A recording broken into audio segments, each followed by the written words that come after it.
لا يشكر الناس لا يشكر الله. حقيقة اليوم وللمرة الثالثة نعتني خشبة مهرجانات الهيئة العربية. كلفنا بإدارة هذه الجلسة. الجلسة محور هناك زميلين من ليبيا الجزائر صح الجزائر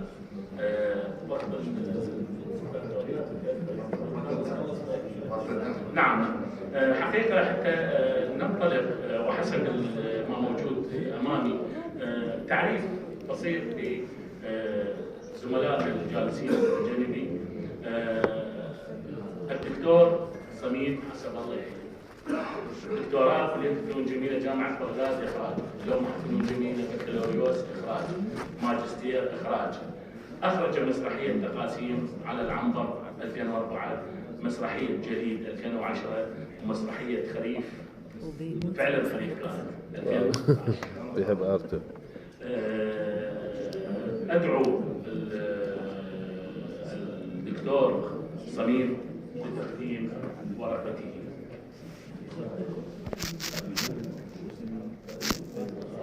مساء الخير. شكرا للهيئة العربية للمسرح على هذه السعادة الغامرة التي نعيشها هذه الأيام بحضورهم في بغداد السلام.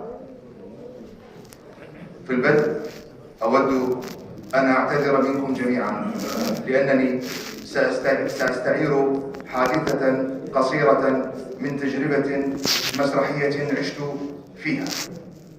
وصلتني دعوة من ألمانيا لتقديم عرض مسرحي، فسألني أصدقائي في الفريق هل سنقوم بالتغيير؟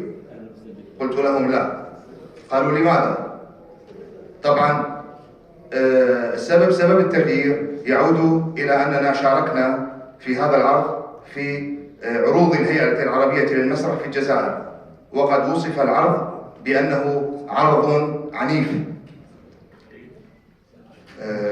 لهذا قلت لأصدقائي لن نغير شيئا، فتساءلوا لماذا لا نغير؟ قلت لهم لأنني أريد أن أذهب إلى ألمانيا وأريهم أي مسرح صرنا ننتج وأي حياة صرنا نعيش في مدننا التي ساهموا في خرابها.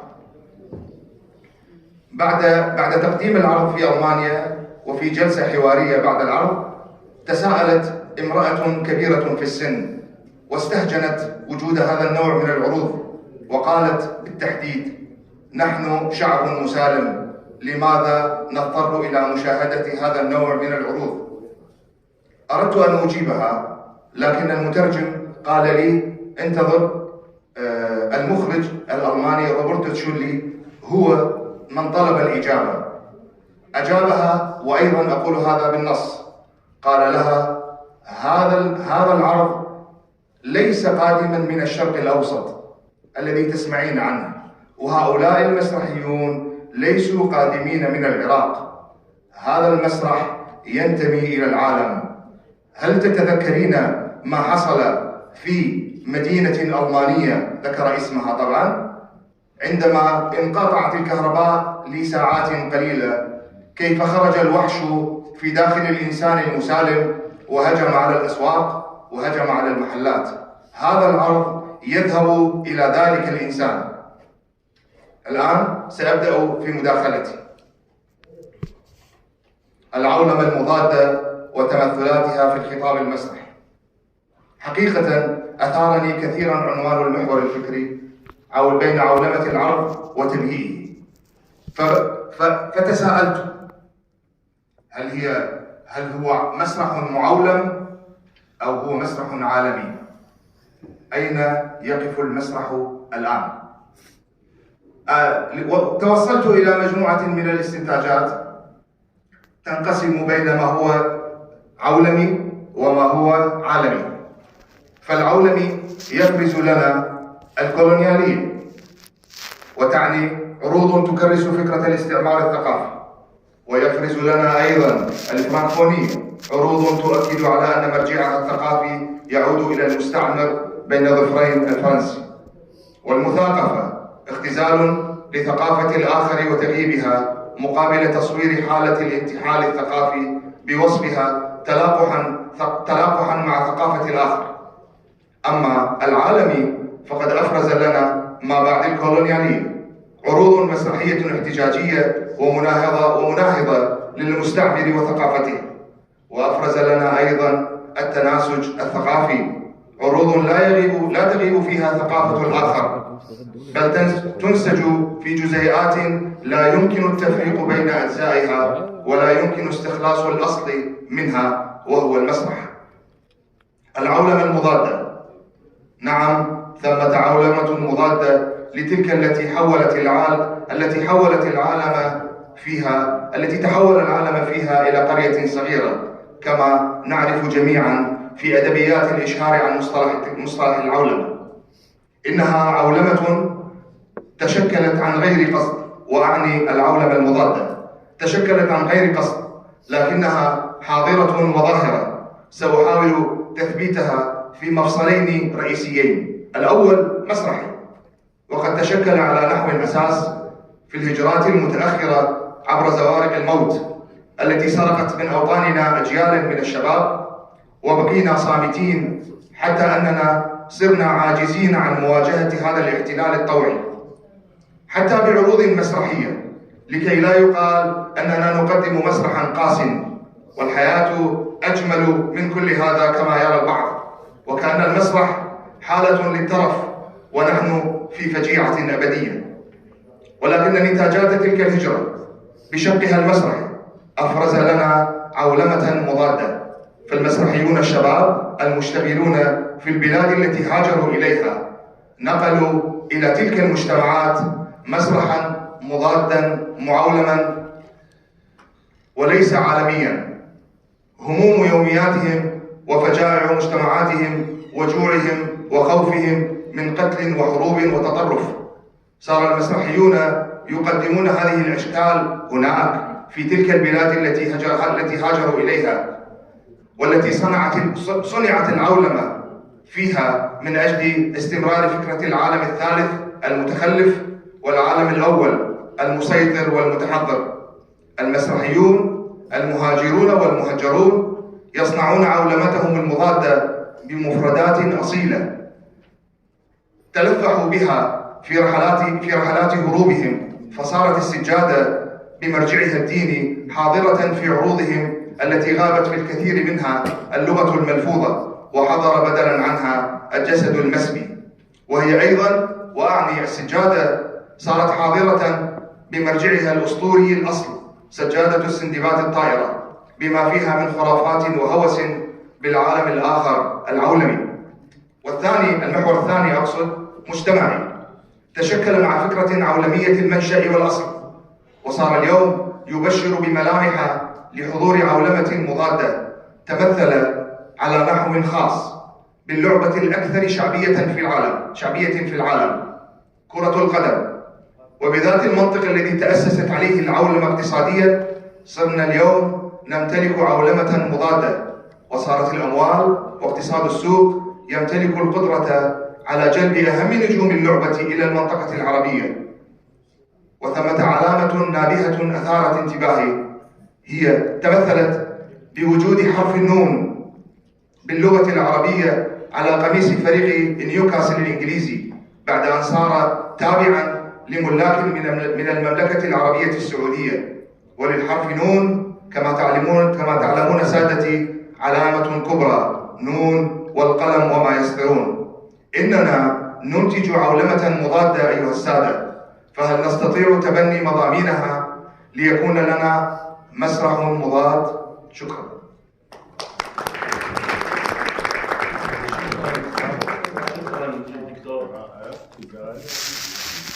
شكرا للدكتور صميم في قراءته النقدية الواضحة والمؤشرة لمفهوم العولمة وتجزئتها. لكن هذا بأن يقول أننا قلنا أن الآن جاء دور الضيف ولم نقل عنه أن الأستاذ أحمد رزاق، طبعا هو مخرج وسينوغراف وممثل ومؤلف.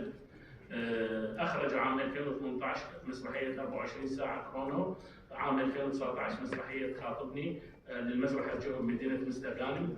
سينوغرافي أما نتاجاتي السينوغرافية المشاركة بمعرض الدولي للسينوغرافيين العالميين في مدينة براغ بجمهورية التشيك. سينوغرافي مسرحية لويزا للمسرح الجهوي، حاصل على جائزة أحسن سينوغراف في المهرجان الوطني للمسرح المختلف. بالنسبة للتمثيل سيناريو وإخراج سلسلة أنوكو جيت أنا، نص وإخراج مسرحية بورتيشا، إخراج وتصميم ملحمة إلا فاشهدوا، ومن إنتاج وزارة المجاهدين. نص وإخراج مسرحية التافهون. هو الزميل أحمد رزاق ليقدم ورقته ما هي جنسية سيدنا.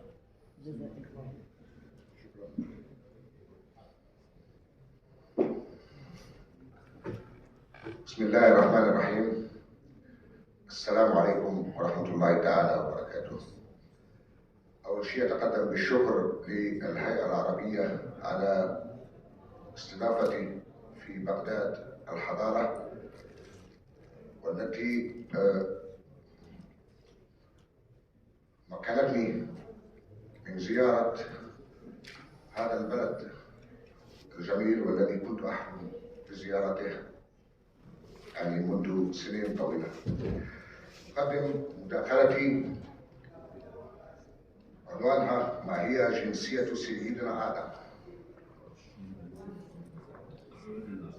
لا يمكننا اعتبار المسرح فن زائد كما يشاع بزوال العروض والمسرحيات، فهو راسخ ومتجذر في تاريخ الإنسانية منذ نشأته، وحتى قبل ذلك منحدر قبل الوجود كله على هذه الأرض. سميت الحياة بمسرحية كبيرة كل فيها يؤدي دوره، فالمسرح حيث أنه فن إنساني لا يمكن أن ينسب إلى أي جنسية أو عرق أو قبيلة. هو فن موجود قبل اللغة وقبل الكلمة وقبل الكتابة وقبل الزراعة، موجود منذ الإنسان الحجري، ولما لا نقول منذ عصر سيدنا آدم. فهل يا ترى لسيدنا آدم جنسية أو انتماء عرقي؟ بدأت الإنسانية تطورها بالمسرح، فكان أول الفنون بأبسط التعابير الحركية ولغة الإشارة الجسدية. تمكن الإنسان بأن يحاكي يومياته لغيره بعد رجوعه من الصيد أو خوض مغامرة ما. هذا السر القائم على الشرح بالحركة والصوت سمي فيما بعد بالبانتوميم، واتقاها وجعلها رسومات ونحت على جداريات شاهدة تعبر عن معاشه، وبقت إلى يومنا هذا منذ الأزل في مناطق عدة في المعمورة كرسومات التصوير في الجزائر. ويتطور الإنسان ليصير شاعرا يجيد سرد الحكايات والمشاهد بالقوافي، ويضيف إليها تعابير الوجه ثم تعابير الجسد، فيخصص لهذا الفن بناية ومعمارا. وتوالت الفنون تصب فيه ليصير المسرح أبو الفنون بدون منازع. كان المسرح السبيل الوحيد لتواصل البشر قبل أن تكون لهم لغة، وقبل أن تخترع الكتابة المصرية أصلا في أرض العراق. وبدأ فجر الحضارة في العراق قبل 5000 سنة، وانتهى بالحقبة الزمنية التي ابتدع فيها الإنسان العراقي الكتابة لأول مرة في تاريخ الإنسانية في الربع الأخير من الألف الرابع قبل الميلاد. وإن نشوء الحضارة الناضجة في بلاد الرافدين قد سار بخطوات تابلة وعلى مراحل وبأطوار متعاقبة. عرفت تلك الأطوار في العراق للمختصين المحددين بأسماء المدن والقرى والمواقع التي ظهرت فيها لأول مرة. ومدن الطور الأقدم هي كحسونة ثم سمراء وحلب والعبيد والوركاء وأخيرا جمدة نصر. بينما كانت أول بناية مسرح ديونيسوس الإغريقي في السنة الخامسة قبل الميلاد. وقد سميت المدن هنا عمدا لما بني كمدن قبل 5000 سنة قبل بناء أول مسرح إغريقي. ربما لم يكن موجود بها بنايات مسارح، لكن حتما كانت بها ممارسة مسرحية. فالمسرح ممارسة قبل أن تكون بناية. ومر الفضاء المسرحي بالعديد من مراحل التطور عبر العصور، حيث أضافت إلى كل حقبة بعدا جديد وتغير شكله حسب المكان والزمان إلى أن صارت العروض المسرحية رهينة للعلبة الإيطالية، أسيرة لجدرانه الأربعة، حبيسة كواليسه. لا يخلو بلد من هذا الشكل من المسارح. لكن مشعل التغيير والتنوير على طبيعة المكان المسرحي الإيطالي انبثقت منه الكثير من التجارب مع الدعوة إلى مسرح بديل عن طريق الانفتاح على فضاءات مسرحية مغايرة مثل تجارب المخرجين حول العالم، نذكر منهم غروتوفسكي، جوردون جراك، بيتر بروكس، بوفودا وغيرهم، ولكن كل منهم طريقته في الطرح تتسم بالتنوع والتجديد ومحاولة تحقيق التواصل الحميم بين الممثل والجمهور تنظيرا وبناء وتشكيلا ودلالة. وقد تمثل التغيير في الفضاء المسرحي التقليدي إلى فضاءات جديدة، انتقل من المربع إلى الدائري ثم إلى قاعات مختلفة، مثلا بحيث تجاوز تقاليد بنايات المسرح المغلقة إلى ما يسمى بالمسرح المفتوح، حيث صارت فضاءاته متنوعة. وقد ظهرت العروض التي تقدم في مختلف الفضاءات والأماكن التي تصلح بشرط أن يتوافر في تلك الأماكن إمكانية تحقيق عناصر العرض المسرحي المرئي والمسموع، يجد فيها الممثل قدرا من المرونة والحركة في الأداء من أجل تحقيق الرؤية الإخراجية، وساعد على الخروج إلى مختلف القاعات غير التقليدية، كما خصص عدد من القاعات الصغيرة والمتوسطة لتقديم عروض مسرحية مكتملة العناصر التشكيلية والفنية. محاولات إنشاء أماكن بديلة جاءت بناء على ضرورة فنية لرغبة الفنانين وتمردهم على كل ما هو مقيد بالحركة والتشكيل مثل العلبة الإيطالية، إيجاد أماكن تسمح لهم بمرونة التشكيل في فضاءاتها.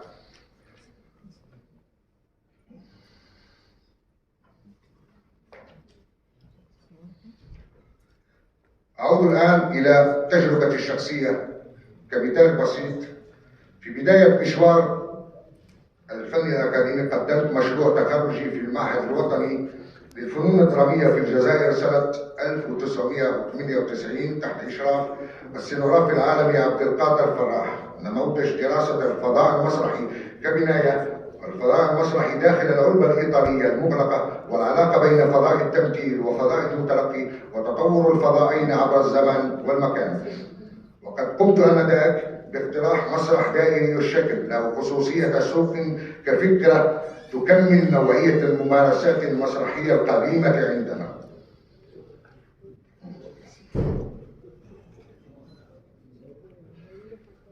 قلت بكل صراحة أفضل الكتابة في الأحياء الشعبية، أقرأ بعض المقاطع على مسامع الجيران أو الأصدقاء وأحيانا الغرباء من الزبائن أو المرة الفضوليين في المقاهي، أقوم بجمع كل أفكارهم وملاحظاتهم وكل ما هو شعبي. سئمت من زمن ما من المسرحيات العالمية التي كانت تقدم على خشبات مسرحنا بقاعات خاوية. الكثير كان يتغنى بالعالمية وبالثقافة الغربية وبمستواها الفني الراقي، غير أن مستوى العروض لم يكن ينقصه العالمية فعلا، لأنها مسرحيات أدبيا لا غبار عليها، بل ينقصها الاقتباس الصحيح، والجمهور من لم يعد يهمه لا تراجيديا أنتيغون ولا كوميديا الأخطاء، ولا يريد أصلا انتظار جودو، خاصة وإن كانت الترجمة لا ترقى إلى مستوى ما من الأحداث المثيرة في النص الأصلي، والمسرحية لا يمكنها تقليد الأصلي مهما كان، لأنه صار اليوم متاح عبر كامل منصات اليوتيوب والمنصات الرقمية. وهنا طرحت على هؤلاء المخرجين وعلى ذات سؤال بسيط: ما هي العالمية؟ تشيكوف مثلا كتب عن الحياة في روسيا ولم يكتب عن العرب وللعرب، وشكسبير كتب عن موطنه وزمانه في فصول بريطانيا، وموليير كتب في فرنسا بشخصيات فرنسية لجمهور فرنسي، وتينيسي ويليامز كتب عن أمريكا. كلهم يكتبون القصص التي تدور في ثقافتهم ويعتزون بها ويحاكون يوميات شعوبهم فصاروا عالميين. ساد في الجزائر مفهوم خاطئ ولمدة طويلة من الزمن يظن فيه الكثير أن الاشتغال على كتاب أو كتاب أجانب يعتبر عمل عالمي، رغم نجاح جماهيري للكثير من الأعمال الجزائرية كأعمال عبد القادر علولة في مسرح وهران كاتب ياسين، في مسرح سيدي بالعباس مسرحيات عز الدين مشروقي، ومسرح قسنطينة، مسرح رويشة في العاصمة، كلها كانت من فترة السبعينات والثمانينات. وتوالى من بعدهم سونيا وبكر مفروخ والكثير من المخرجين والكتاب الجزائريين من اشتغلوا على نص جزائري بحت.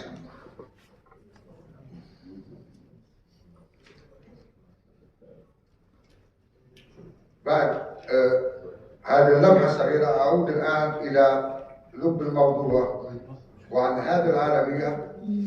فمثلا الدكتور محمد المدلوني الباحث والناقد التونسي كتب في كتابه حلقة موجودة في تاريخ المسرح العربي يكشف على مدى أهمية الثغرات المنسية والعميقة التي تركها خلفه تاريخ المسرح في الوطن العربي دون إشارة، وإن كانت موجودة هذه الأخيرة فبشكل خجول ولا تشفي الغليل العلمي. إن هذا الكتاب يجعلنا نشكك بالمسلمات التي أصبحت مع مرور الزمن مثل توابت مقدسة. دقيقة راحت.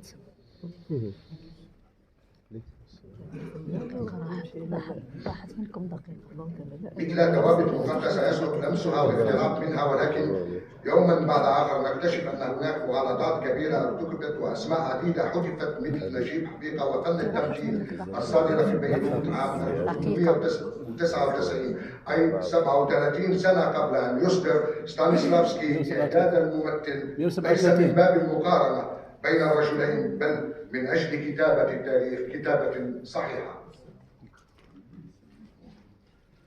أعود إلى العولمة، هل هي اختيار أم حتمية؟ ما أريد قوله واستخلاصه في نهاية هذا البحث المتواضع بكوني مخرج مسرحي ولست لا باحث ولا ناقد. مارست المسرح كسينوغرافي يتقن فن الفضاء المسرحي وليس الديكور والملابس فقط، وكمخرج أهتم بفلسفة العرض قبل الطرح، سيميائية كل عنصر من عناصر العرض. اقتنعت أن المسرح العربي رهينة القاعات المغلقة كشكل من الأشكال التقليدية في جميع الأقطار العربية، وأن هناك قوانين وأطر تحكمها كفن الشعر لأرسطو فكريا وتنظيريا لا تزال بعيدة الفهم عنا، وإن تاريخ المسرح رهينة سلطة مهيمنة من طرف أوروبا والغرب. أرشيف المسرح العربي غائب حتى لا نقول مفقود، زيادة إلى عزوف الاهتمام بفن المسرح كبناية تلائم البيئة المجتمع العربي، كما كان الإغريق والرومان والإيطاليون والأوروبيون بصفة عامة يعتبرونه أساسي.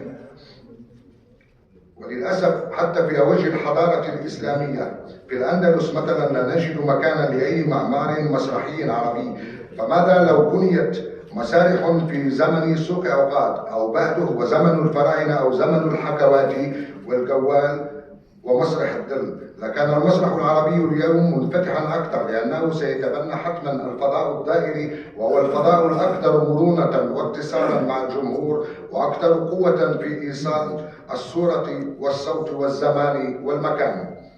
العولمة قد صارت شيء حتمي لا اختياري، لأننا ملزمون بفضاءات مستوردة مثل عولمة استيراد السيارات والملابس وكل مستلزمات الحياة، ولم نبحث في خلق فضاءات تليق بتراثنا وبلغتنا وإرثنا وثقافتنا وبيئتنا ونوعية جغرافيتنا وتاريخنا، فاشترينا سياراتهم ولم نبحث في تصنيع سياراتنا، مثل ما أخذنا مسرحهم ولم نبحث في تطوير مسرحنا، فصار لباسنا تقليدي ولباسهم عالمي وعولمة، وأفكارنا تقليدية وأفكارهم عولمة.